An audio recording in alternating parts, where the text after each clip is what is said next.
अगं किती उशीर केला तोडभरणीला यायला. बरं चला या आता. अगं श्वेता, तू या वांजोटीला कशाला बोलवलं सोडभरणीला? तुझ्या बाळावरीची वाईट सवली पडेल. अगं ललिता, असं काय म्हणतेस? आपण हिला चांगल्या डॉक्टरांकडे नेऊ, चांगली ट्रीटमेंट देऊ. ए बस, कशासाठी आली आहेस? 7 वर्षे झाले लग्नाला आणि अजून मूल होत नाही. बरं, याच्या अगोदर कधी स्त्रीरोग तज्ञाला दाखवले का? नाही दाखवले. बरं, सर्वप्रथम आपणाला गर्भधारणा न राहण्याचे कारण समजावून घ्यावे लागतील आणि त्यातील सर्वात महत्त्वाचं कारण म्हणजे चुकीची जीवनशैली. त्याचबरोबर स्त्री बीजाची गुणवत्ता खराब असणं म्हणजेच पीसीओडी सारखे आजार, गर्भाशयाचे आजार, गर्भनलिका बंद किंवा खराब असणं, बॉडीमध्ये हार्मोनल इम्बॅलन्स असणं आणि याचबरोबर पुरुषांच्या शुक्राणूची तपासणी ही तेवढीच गरजेची आहे. परत जर तुम्ही योग्य तपासण्या केल्या, बंधत्वाचं कारण शोधून काढलं आणि त्यावर योग्य उपचार घेतला तर नक्कीच गर्भधारणा राहण्यासाठी तुम्हाला मदत होऊ शकते. आजकाल मेडिसिन, IUI, IVF, सरोगसी सारख्या सुद्धा ट्रीटमेंट आलेल्या आहेत आणि या सर्वांमध्ये सर्वात महत्त्वाचं म्हणजे तुमची जीवनशैली ही निरोगी असली पाहिजे. बरं, अशा काळामध्ये अशा स्त्रियांच्या पाठीमागे तुम्ही, मी सर्वांनी खंबीरपणे उभा राहिलं पाहिजे. तिला मानसिक आधार दिला पाहिजे. बरं, तू घेणार का उपचार माझ्याकडे? उपचार तर घेऊच आपण, पण चला ग सखींनो, आज मंगळागौरीकडे तिच्यासाठी साकडं सुद्धा घालूया.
हिंग्याची साखळी घडाघडा रे सोनारा माणिक मोत्यांचा डोलारा डोलारा दाखी डेक्यात आम्ही दोघी बहिणी लाडक्यात.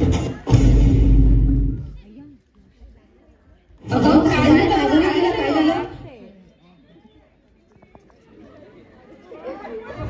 घाबरू नका, तुमच्या मैत्रिणीला काहीही झालेलं नाही. सर्वप्रथम तुझं अभिनंदन. योग्य तो उपचार घेतल्यामुळे हिला गर्भधारणा राहिली आहे आणि पुढच्या वर्षी हिच्या घरी छोटी गौराई येणार आहे.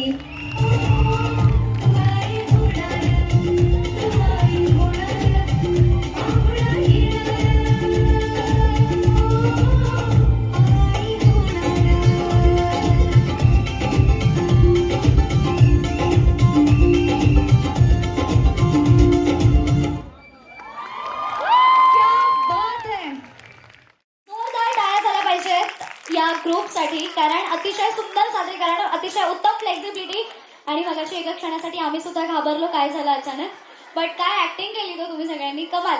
आणि मुळात जो अतिशय उत्तम असा संदेश द्यायला पाहिजे तो संदेश सुद्धा या सगळ्या ग्रुपने इथे दिलाय. त्यामुळे या ग्रुपचं विशेष टाळ्या वाजवून स्वागत करायचंय. म्हणजे गर्भधारणा ही आपल्या प्रत्येक स्त्रीच्या अगदी जवळचा विषय आहे आणि त्याविषयी अगदी छान जनजागृती तुम्ही केली. त्यामुळे खरंच तुमचं खूप कौतुक. सगळ्यांनी जरा पुढे ऐका लाईनीमध्ये प्लीज. खूप गोड दिसता एकतर सगळ्याजणी. मला खरं खरं सांगा, तुम्ही सगळ्याजणी डॉक्टर आहात? क्या बात. एकतर एवढ्या गोड दिसत आहेत सगळ्याजणी आणि इतक्या छान नटलेल्या आहेत. खरं तर डॉक्टर हा समाजाचा असा मूलभूत घटक आहे.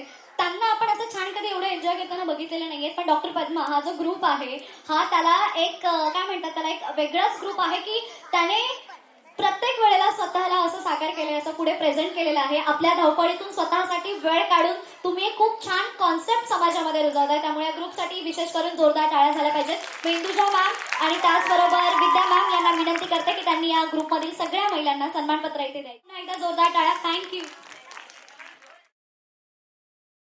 कोणाला वाटतंय कोण जिंकलंय? अरे काय, तरी पण एकदा आवाज पाहिजे. कोण जिंकला असेल? डॉक्टर पद्मा.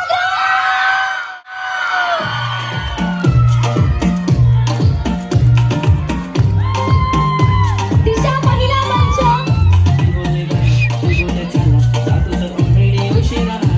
दिशा